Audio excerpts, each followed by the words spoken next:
Good morning, good afternoon, good evening, or it's doing good already. This is Eagle Eyes on Tech Guy. I'm Eagle Falcon. What a week! What a week! Of course, we already knew it was going to be one heck of a week.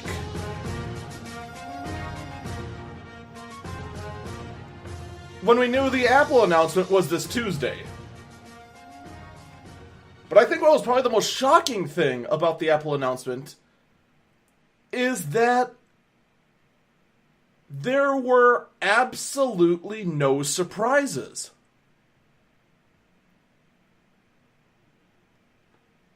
The rumor mill got everything right.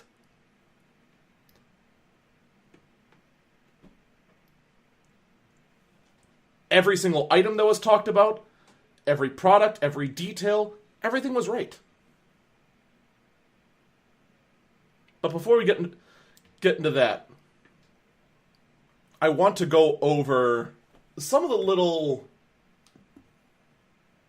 interesting little facts that were revealed during the announcement. And these are pretty much not going to get talked about anywhere because they aren't all that impressive, but is kind of a look into what Apple's thoughts are currently regarding their retail space. For starters, we talked about last week, the new spaceship campus is open. But there were two little factoids introduced in that I found absolutely fascinating. One of the comments I made about the park is the fact that because of the giant donut shape, they just kind of had the courtyard absolutely wasted. And I thought that was a weird design choice. Turns out that was intentional. That was actually part of the plan to have wilderness both on the outside and on the inside of the spaceship donut. In fact, one of the things they actually mentioned that just kind of fascinated me that they actually kept track of this. They specifically planted 9,000 trees on the campus of Apple Park.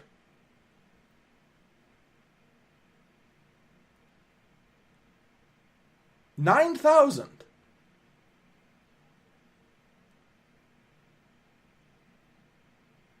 To the landscaper who counted all that, you are not paid enough. Also, Apple, I am extremely disappointed. I'm disappointed that you disappointed the great Saiyan Prince Vegeta in not planting that one extra tree. I'm severely disappointed. It could have been over 9,000, but you just didn't. Disappointed. The other interesting little fact about the Apple Park that was revealed in the keynote: 100% powered by renewable energy.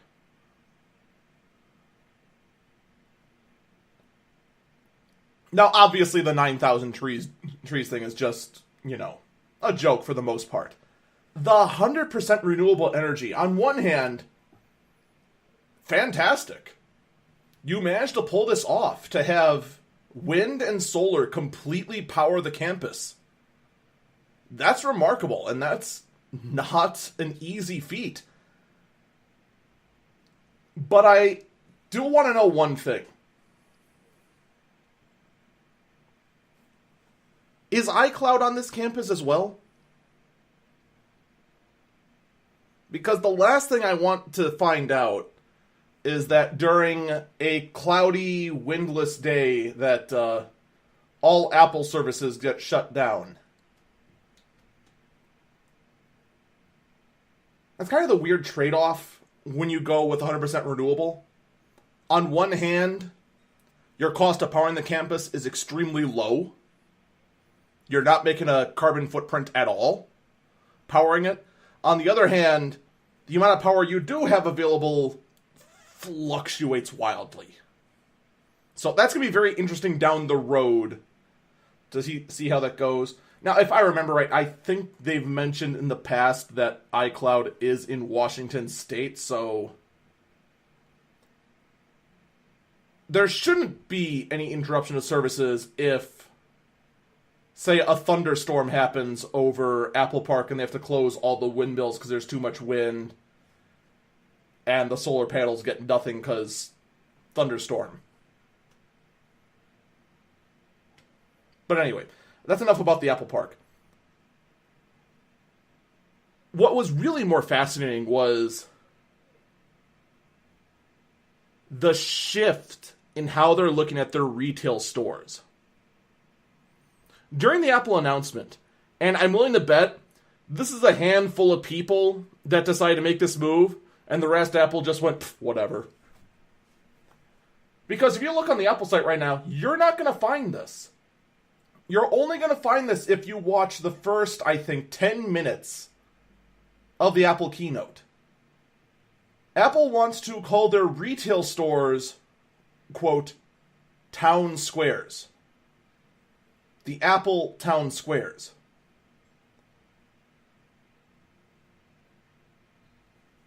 They want to try and have their retail outfits become more of a destination to go to, rather than...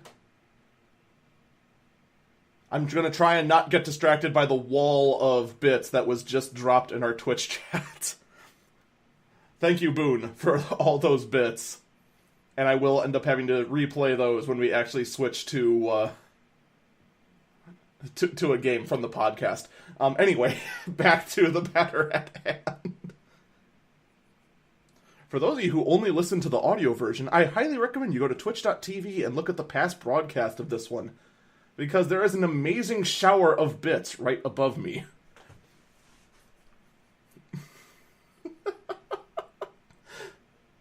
Their focus on their retail outlets now is going to be on having them be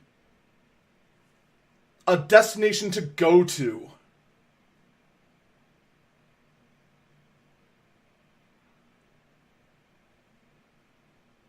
Which at first I thought was, come on, Apple, it's a store. Just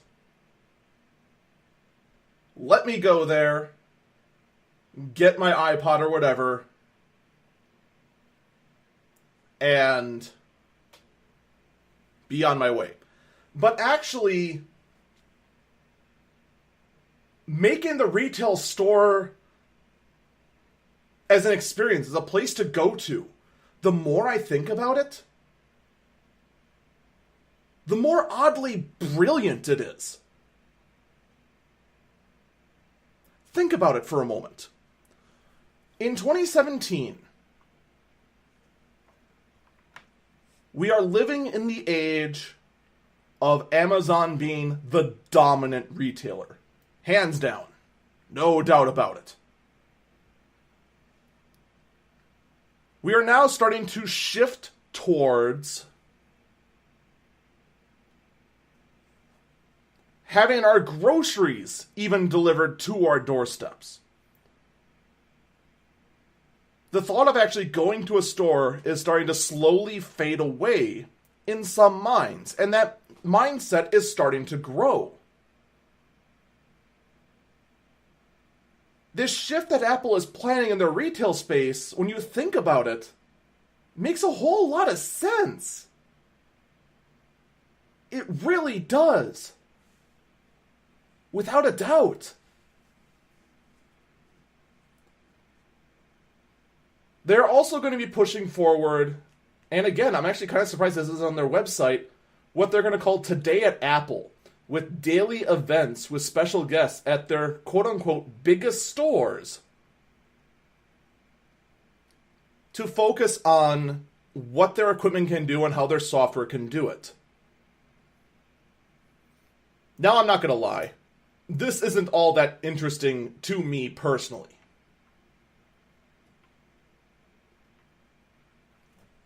I mean, my big rig is an HP Z800.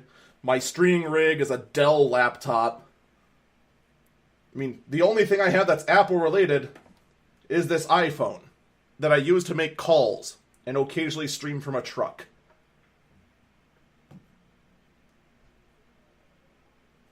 So, I mean, that sort of thing doesn't appeal to me at all. But for someone in photography, trying to do quick shots and trying to enhance them later with the dual cameras and whatnot, that can be very interesting. It's going to be something that I'm going to try and get more and more information on as it goes from a thought that one person dropped on a keynote to actually being something that Apple actually holds a spotlight up to. So, that concludes all the things that nobody cared enough to order to actually write an article about. Let's move to the stuff that people actually did write articles about. I'm going to actually go in the order of the keynote. We're going to start with Apple Watch Series 3.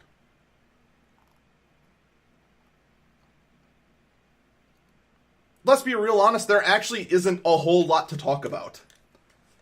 There's only really one thing they added here. And that's a cellular modem. Series 3 now has cellular data on it. You can also make calls from your phone, and the way Apple is setting it up, it shares off your iPhone. The watch itself doesn't have a separate number from your iPhone. Your phone will automatically hand off calls to your watch if you say have your phone in a locker but you're off swimming nearby, that sort of thing. And when I say nearby, I mean like within a couple miles, something like that. Might actually even work if it's at home. It's a lot of things I don't really have a whole lot of details on. It's a whole lot of things that Apple really didn't talk about either.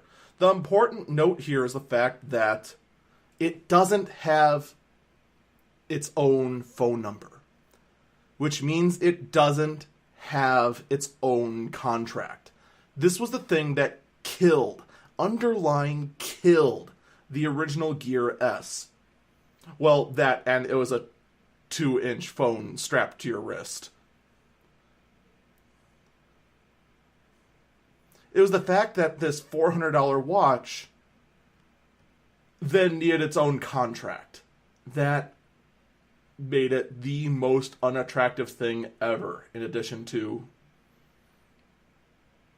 being a 2-inch screen on your wrist. Honestly, I liked it, but the price was a bit of a deal killer. And even though this is the most minor change in the world, the size is the same, the processor is the processor is beefed up quite a bit. It's beefed up by like 70%, which, considering how fast the original Apple Watch Series 2 and Series 1 processors were, not saying much, but still good to see the improvement. Battery life is supposedly the same at 18 hours. I can't wait for someone who has more money than me to go test that and see if it holds true. But as long as that battery life holds true, even at least 80% true, it's going to be the first Apple Watch I'm going to say fantastic. This is kind of what I've always wanted from a smartwatch, and not even my Samsung watch could do this. Because again, those watches that tried to emulate what Apple's now successfully nailed with more than likely throwing their weight around with the carriers, you needed a separate phone number, and it was just awful. And so for that, great job, Apple. You've managed to actually do what nobody else could with a smartwatch. And I do mean that seriously. Congratulations. Now let's go to something you kind of disappointed me a little on. Everyone else was eager to see the Apple TV 4K. I'm not.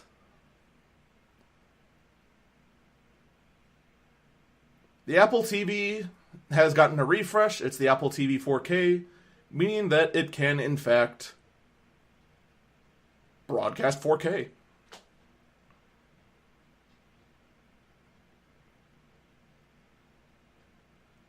That's pretty much it. In a world where Foxconn has opened up new factories in the US to make 8K televisions, Apple finally makes something that can broadcast in 4K.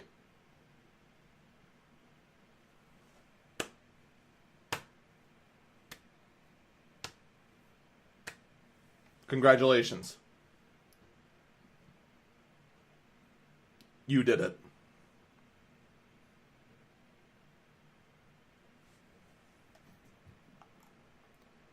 And what's even more disappointing about this is not just the fact that congratulations, you jumped on the 4K bandwagon 3 years late. Well, 2 years late. About 2 years. It's also the fact that the price of the Apple TV has gone back up to the territory of being unattractive again. The reason the Apple TV originally was just a hobby and then finally became a real product that people actually wanted was because they took out the storage, simplified the device, brought a great experience at a low price point.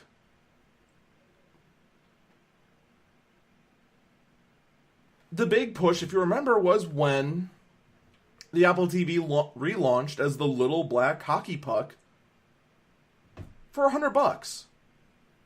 And then we had the Apple TV version 2 with Siri and whatnot in it, and a touch remote. $50 more. And it's like, okay, that's a bit more expensive, but I mean, I got a cool remote.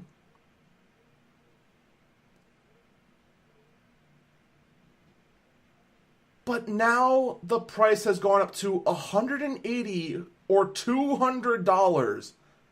And the only thing that's been added is 4K.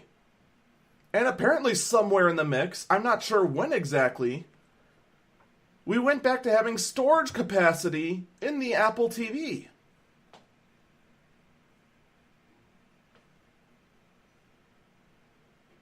Yay! So now, once again, just like Aoshaw in the Twitch chat now, looks at this and goes, well, why would I ever consider the Apple TV? I can just get the Amazon Fire TV for 10 times the value.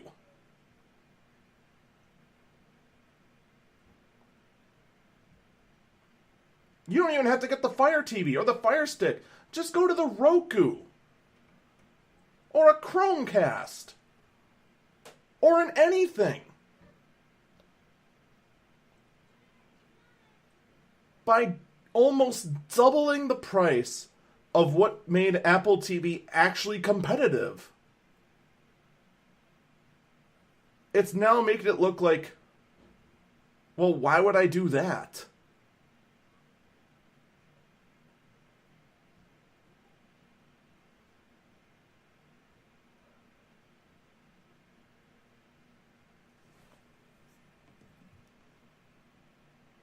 And it's a good question. Why would you do that? You can still get a non-4K Apple TV for $149. And so there is that option.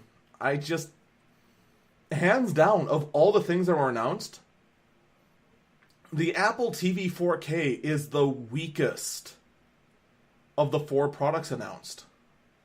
Without a doubt. Let's move on to iPhone 8.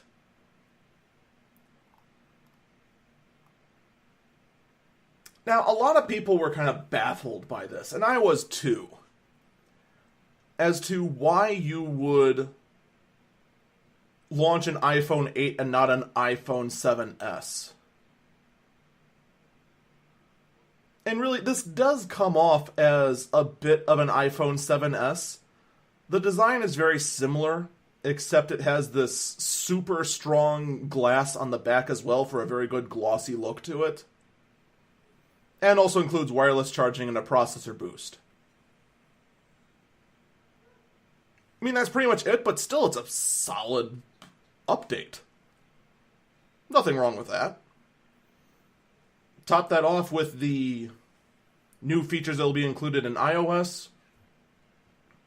you have a pretty good refresh. So, of course, you've got the iPhone 8, which I'm willing to bet, even though it's already on pre-order, is already on massive back order. And the iPhone 8, which is the 4.7-inch model, will start at $799. The iPhone 7 Plus will start at $799. Did I say $799 on the iPhone 8? I meant $699. So, that's not all that surprising. The big differences here are the sizes.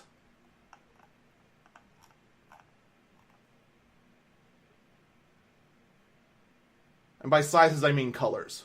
I'm completely mixing up my words now.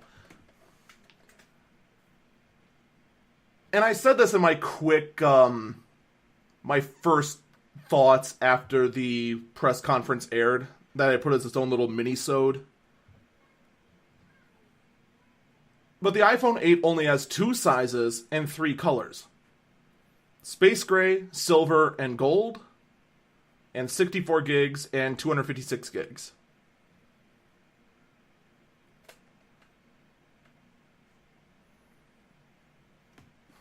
So now that I've had some time to digest it, here's the first thing. Starting the size at 64 gigs actually makes an entry-level iPhone very attractive. 16 and 32 gigs was kind of, I don't know if I can fit my everything on there. 64 gigs, you're probably going to fit most of it if you're an average user. If you're a power user, of course you're going to go for the 256 gig. And then store a backup of your computer while you're at it on there.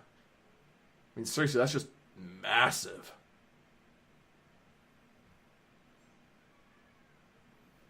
Then, of course, the 8 has the one camera. The iPhone 8 Plus has the dual camera, one at a single zoom, the other at a double zoom. And then, of course, both of them have 8x digital zoom after that. Now let's talk about the one thing everyone is talking about, the iPhone X, or iPhone 10. The 10th anniversary iPhone. And already, a lot of reporters are getting a few things wrong about the phone. And I commented on this again in the mini episode. First things first, the home button is gone. This also means the fingerprint reader is gone. Apparently, all the rumors of Apple trying to develop a fingerprint reader built into the touchscreen was all for naught. They couldn't figure out how to do it. Instead, as a biometric security system, instead of a fingerprint reader, they are not using a facial recognition camera. They are using a 3D imaging scanner to scan your face. But Eagle, that's the same thing. No, it's not. There's a distinct difference. A facial recognition camera cannot tell the difference between my actual face and a picture of my face. A 3D scanner can. And the way this thing is doing it is with Intel's RealSense technology. It's the same sort of thing you'll find in, the first thing that comes to mind is the Razer Stargazer. There's a couple other laptops and tablets with this same technology in it, and they basically just have it for the heck of it.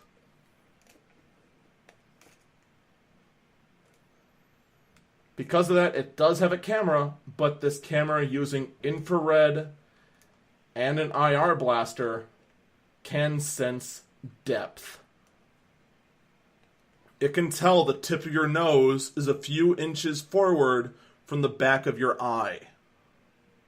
It can tell all of that.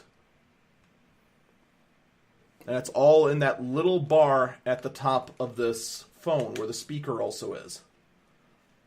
And then, of course, the rest of the phone is just screen.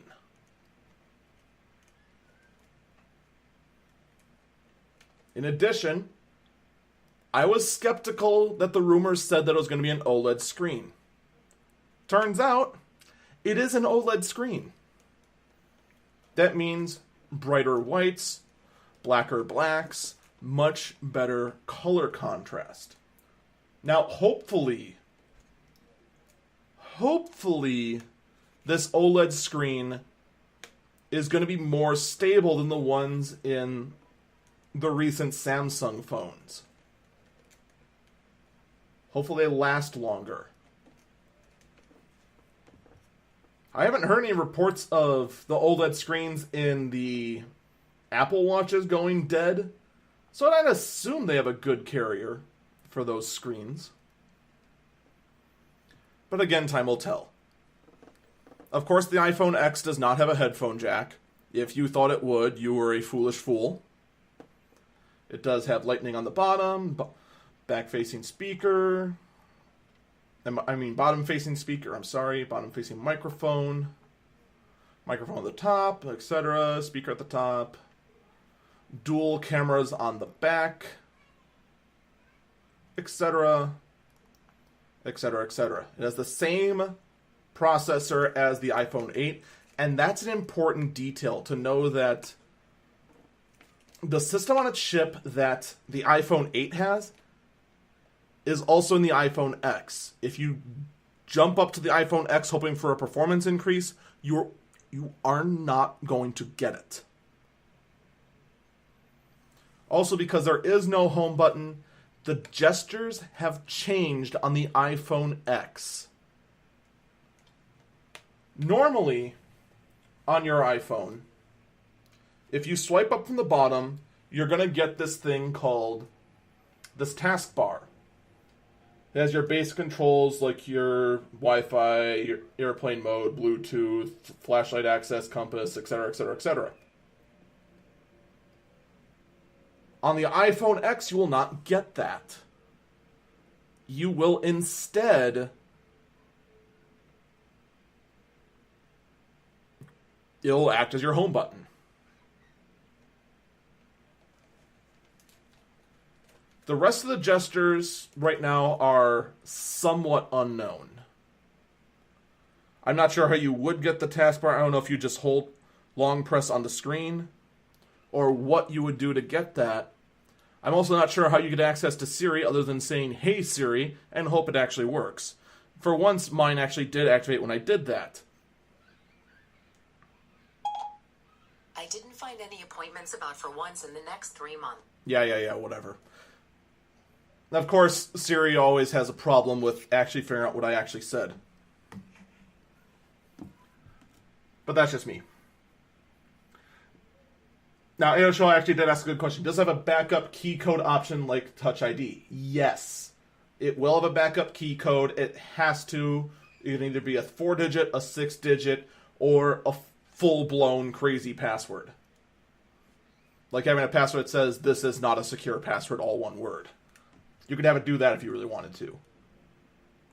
That much is not going away, which is good.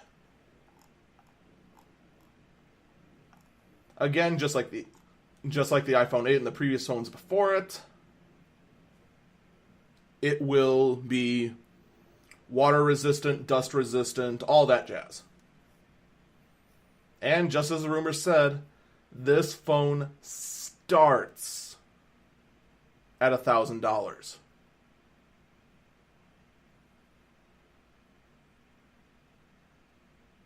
Now that sounds jarring, but that's only $200 more than the current iPhone 8 Plus.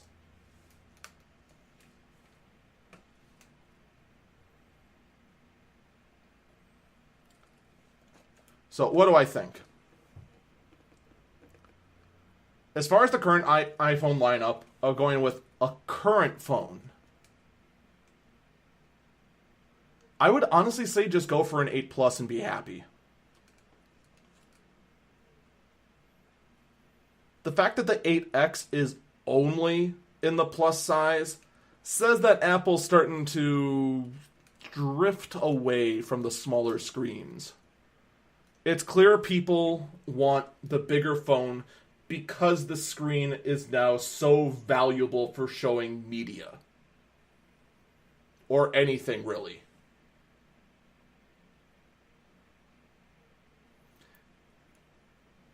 And also keep in mind, more than likely, at least here in the US, when you're talking $800,000, you're paying a small amount now and paying the rest over 2 months.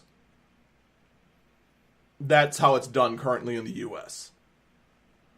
How it's done in your neck of the woods, you would have a much better idea how it's done in your neck of the woods than I would, by far. I am but a Midwestern tech enthusiast that has no idea how the rest of the world decides how phones are done. Okay, I have some idea, but you know what I mean. You'd have a much better chance of knowing what the price is around you and how it's paid than I would. But even so, I would still stick with the iPhone 8 for now. But if you plan on sticking in the Apple ecosystem, learn how the iPhone X will work. Because I guarantee you in a year or two, the iPhone X style of phone is going to be the only one sold. In addition, I'm willing to bet a lot that this iPhone X style is going to come to the iPad.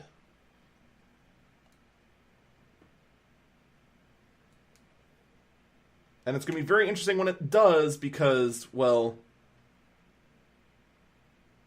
there's not a bezel on the iPhone X. And on a tablet, you want bezel. You want a safe spot on the tablet that you can grab it and not activate something.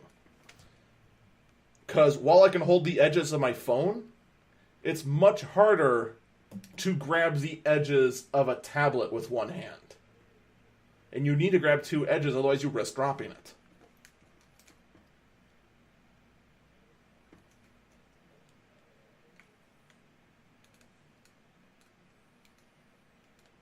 So, with all that being said, that pretty much concludes everything that was announced.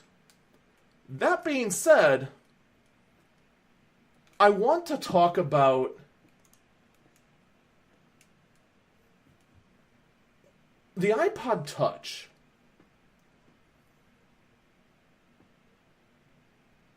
But Eagle, why would you bother going with the iPod Touch? Here's why. During this week on the radio, I heard a very interesting question asked by the host.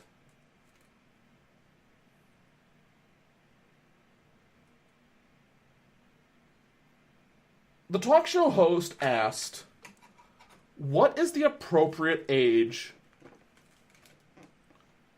for a child to get their first smartphone?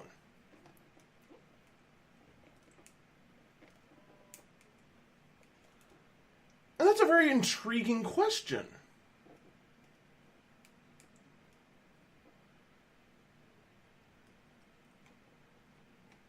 And the reason this actually brings up the iPod Touch is because the iPod Touch is a very good alternative to give smartphone-like features to a kid at a budget price. I mean, come on. The iPhone is, starting at $800. The iPod Touch starts at $200. It's a no-brainer.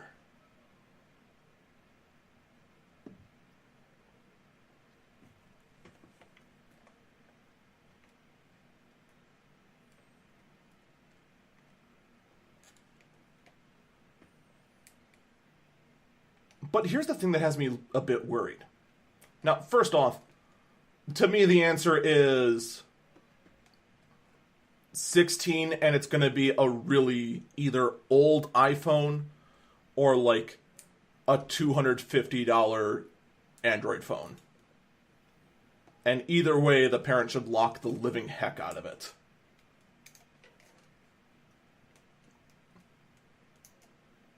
The reason should be fairly self-explanatory.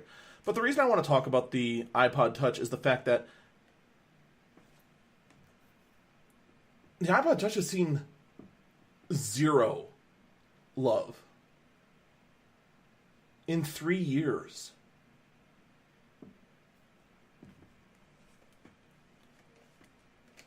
Three years ago, it got updated with colors and a new chip. That's it.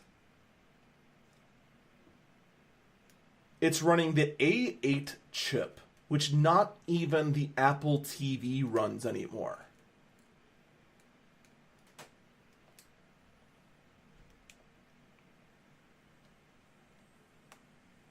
The new iPhones run the A11 system on a chip. Well, technically, it's the A11 Bionic, and I have no idea why Apple added the word Bionic other than to sound sci-fi-y.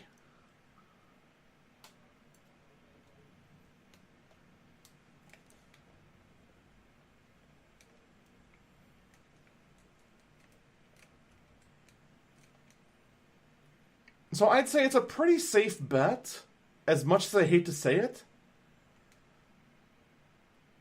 The iPod Touch is more than likely staring at being discontinued.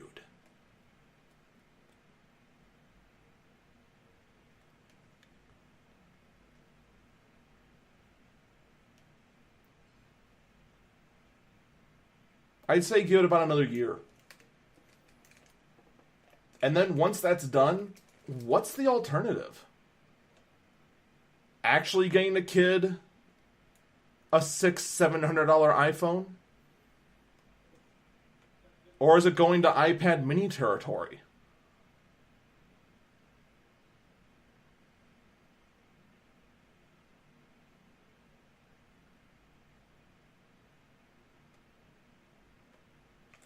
I'm actually very curious what other people's opinions are.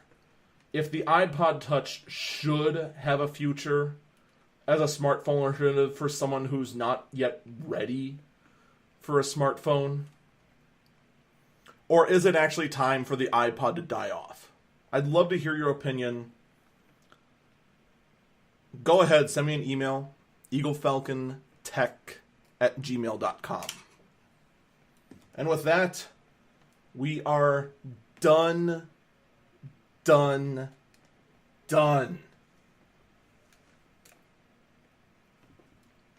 with the Apple announcements, with any Apple news, any Apple talk whatsoever.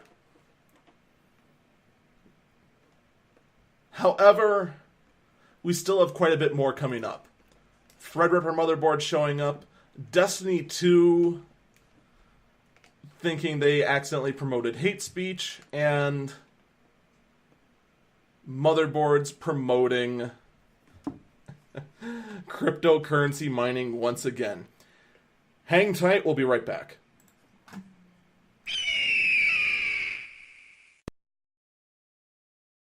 This podcast is brought to you by everyone who has ever subscribed, tipped, cheered, or donated to the twitch.tv/eagle_falcon Twitch channel.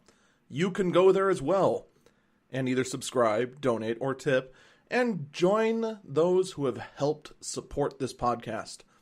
This month as well, in the month of September, you can subscribe to the channel or any Twitch channel for 50% off and still support the full amount. Thank you, everyone who has helped make this possible.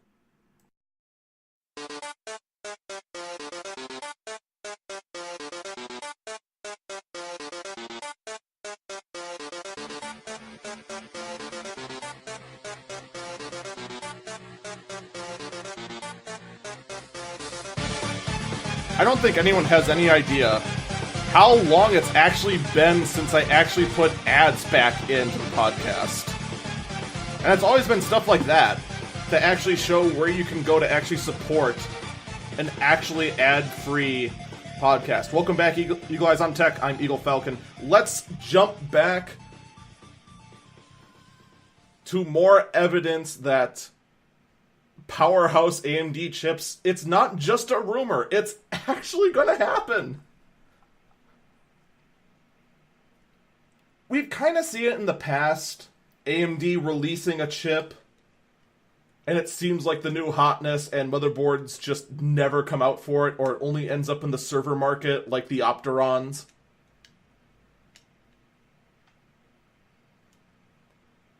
And the only reason why this is really noteworthy is the fact that it's been so long since we've actually seen AMD motherboards matter.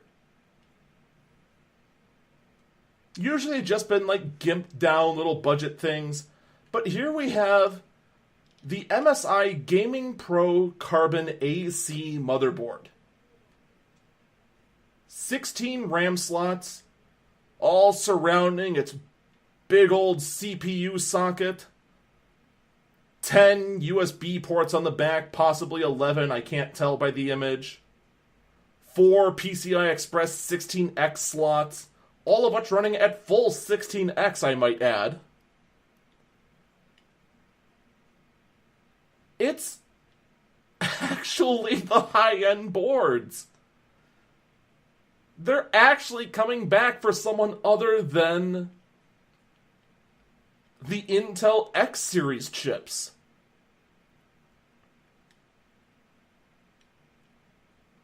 And not gonna lie, this motherboard is actually, as far as gaming motherboards, pretty generic. It looks nice and slick. You got that nice black edged looks all over the place. It's probably got a bunch of LEDs on it as well, because that's the new hotness in gaming motherboards, to make it look like an actual laser light show. All that jazz. It's just finally good to see. This isn't a dream. And I'm not going to lie, for like the last few months, even though I kept talking and talking and talking and talking about Ryzen and Threadripper, and how they might actually be competition for Intel again, it still felt like a dream.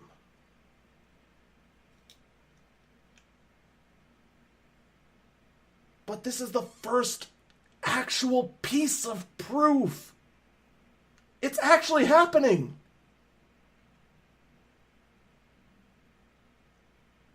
Huzzah, huzzah, huzzah. Finally, we can build overpowered rigs again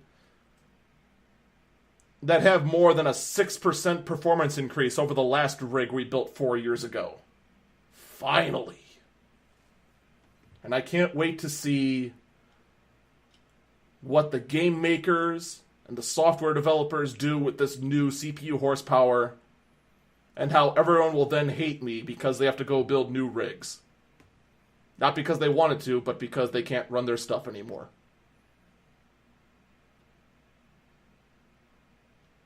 You know, now that I said it out loud, I actually regret everything I've ever done. Nah, I'm kidding. I'm sure Destiny 2, however, regrets everything it ever did.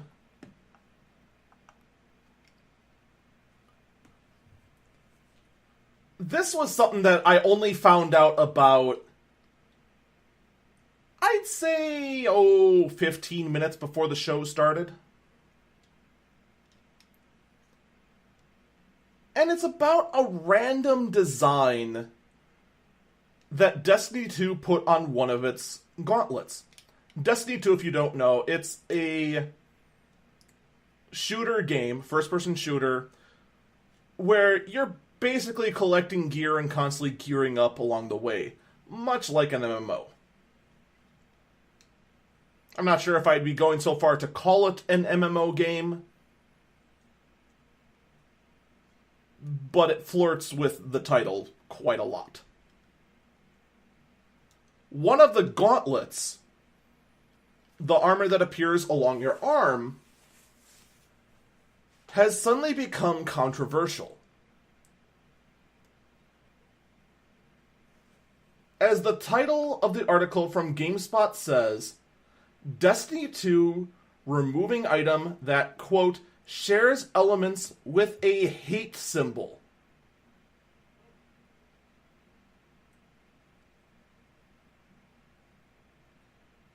Now, two thoughts go through my head, and you're probably thinking the same thing as I am. One, oh god, how could Bungie be so stupid as to allow a swastika to appear on an item?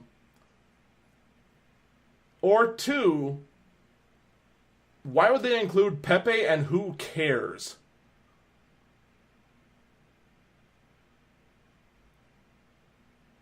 Believe it or not, this is actually dumber than either of those two things.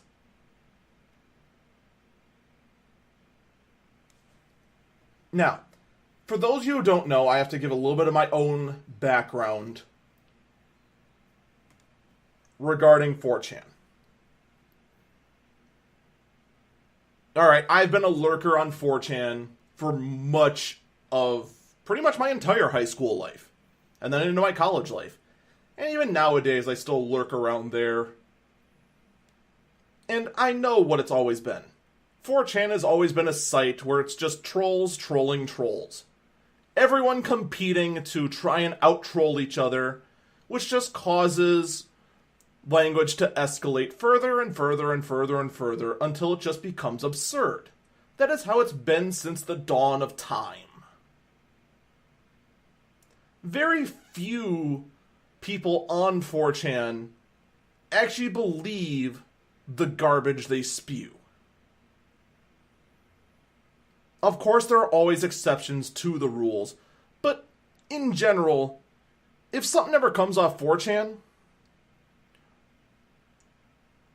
everyone used to, at least, dismiss it as, oh boy, those crazy idiots. And that's how I've always dismissed it.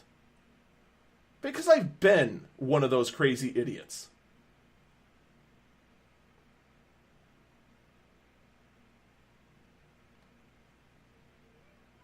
But I look at the gauntlet. It's green. I see a gray letter I, then a backwards K,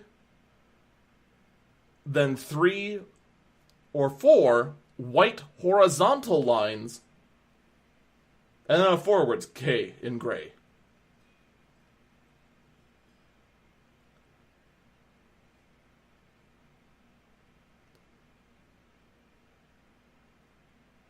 And despite all my experience with being in the 4chan community, this one got completely lost on me. I looked at this and went, how is that hate speech? How is that hateful at all? I then had to dig further and further and further to figure out what about this was hateful.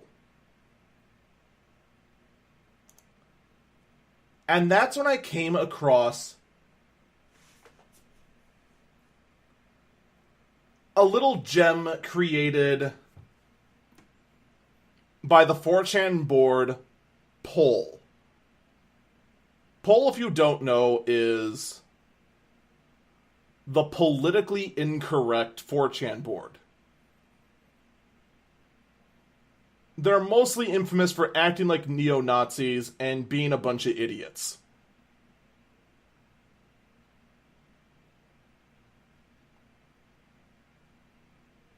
And that's basically all they do. They're a bunch of idiots that talk big and have nothing to back it up. They're the kind of people that if you go boo at, they jump out of the chair and run away. They made a flag that has a backwards K, 3 horizontal lines, and then a forwards K, and then a K above and below this word. Now, if you've ever been to 4chan or Reddit, you'll know right away KEK, also known as Kek, is basically another way of saying LOL. It's not quite the same, but it's basically the same. And this flag's just green with a cross on it behind that and then the little 4chan logo in the corner.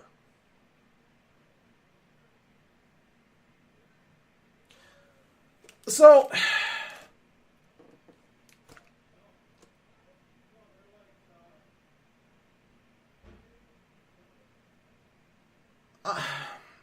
I want to know,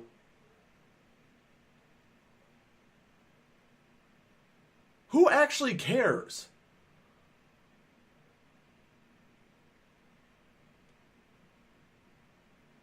This to me, okay, fine. Destiny just went ahead, they removed it just because, oh, whoops, oh well. But come on. One of the key rules of the internet is that you never, ever, ever feed the troll.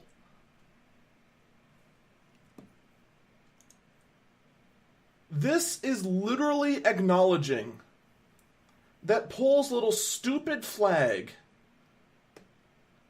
that 99% of the world doesn't even know what this is actually matters. And it doesn't.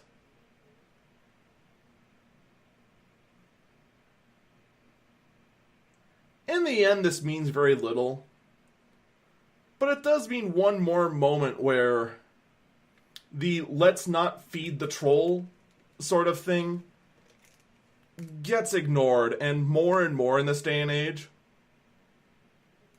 You really do need to start telling trolls, stop that, go away, you don't matter. We're going to continue living in the world, instead of letting your nonsense get in the way and ruin everyone's good time.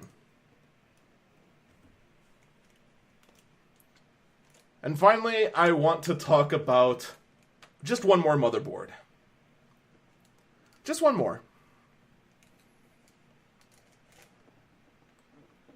This one, I guarantee you, is yet another hilariously entertaining Bitcoin mining motherboard.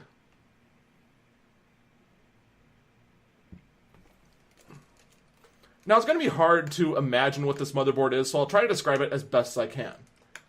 This is a very long board. It is roughly 19.1 inches by 7.7 inches. So, fairly average depth, but very tall. Sitting on an LGA 1151 socket, and just like the last Bitcoin mining motherboard, sitting on a low-end B250 chipset. For RAM, it has one SODIMM, a laptop-size memory chip, and has 1, 2, 3, 4, 5, 6, 7, 8 full length PCI Express cards to add 8 GPUs specifically for Bitcoin mining. But to top it all off, it also has one little M2 slot on it for a little SSD. Oh, even better, there are 16 8-pin connectors along the side and bottom of this motherboard. Now, at first glance, I don't see the primary 24-pin connector, so I'm not sure how you're actually supposed to power this motherboard, if it's supposed to use a proprietary power supply or what.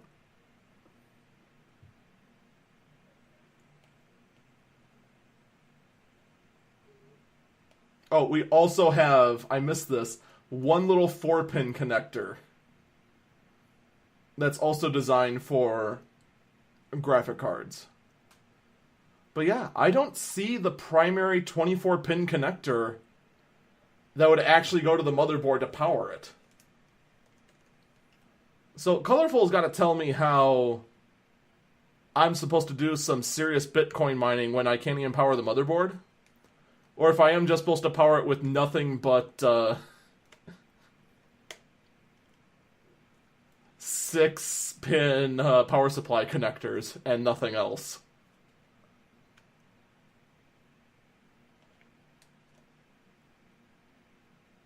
But the point is, with this comically absurd motherboard, which, once again, you're going to have to find a custom case in order to fit this crazy motherboard, because I'm 80% positive this isn't a standard size.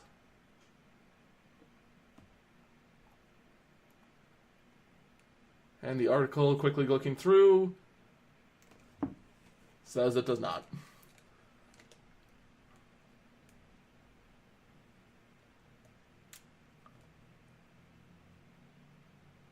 They are clearly making sure that this Bitcoin mining craze is not going anywhere anytime soon. That was the wrong thing I needed to click. Let's instead hit the right thing. Everything went so well! And then I screwed it up at the end. That's going to do it for me today. Thank you for listening to this podcast. I will be back next week, 12 o'clock Central Time, noon, at twitch.tv/eagle_falcon. Otherwise, you can always listen to it afterwards, either on Spreaker or on iTunes or wherever you can. Take care, and we'll see you next time.